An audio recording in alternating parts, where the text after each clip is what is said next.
So in this episode, we're going to be taking a look at some of the high school students from Last Year the Nightmare. Let's get started.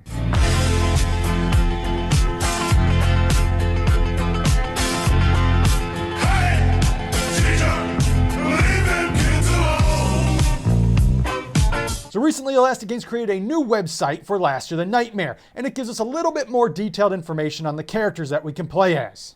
Let's take a look. So first up, we have Chad, who is the quarterback, prom king, and of course a D student. Chad is the quintessential popular kid, a jock whose good looks and success on the football field excuses academic delinquency. Though he might seem like the type, he is far from a bully, always sure to stand up for his team and lend his considerable strength to the cause. Of kicking ass, that is. Loud, confident, and occasionally overbearing, Chad doesn't know what it feels like to lose. For him, the nightmare is just another challenge. Next up, we have Nick, who is a nerd, a scientist, and well, a Renaissance man.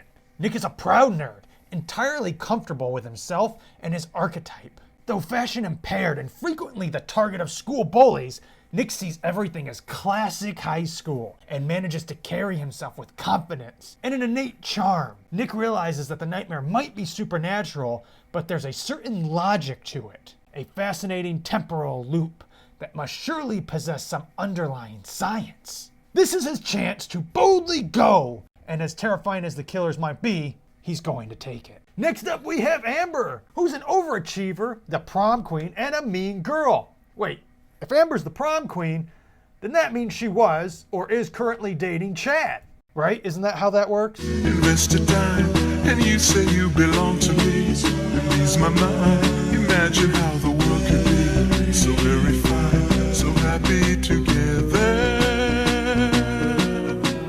I'm pretty sure that's how it works. So Chad's girlfriend, aka Amber is East Side High's breakout star, and she knows it.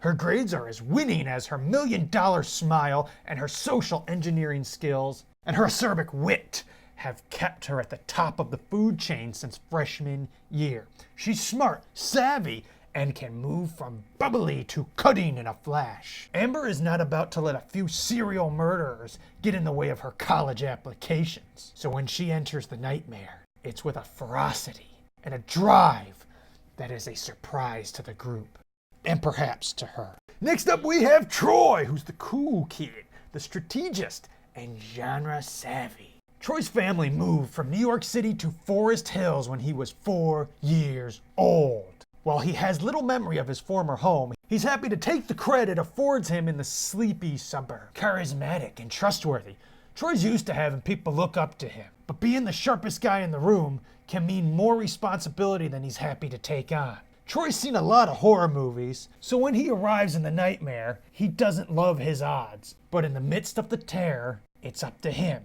to lead the team, devise escape strategies, and get everyone out alive. So I'm gonna go ahead and say that Troy is basically the equivalent of Randy from Scream. And last up, we have Sam.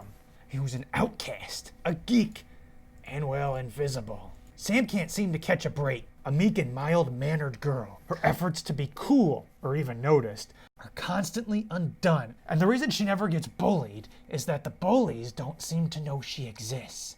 Sam strives to break free of her loserdom and become a cool kid at last. But for now, it's mostly online pen pals, orthopedic shoes, and her pet bunny, Sprinkles.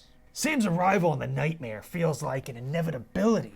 Of course, she's going to be chased by crazed killers in an alternate dimension, just like she'll be the one who gets caught in a lawn sprinkler on picture day.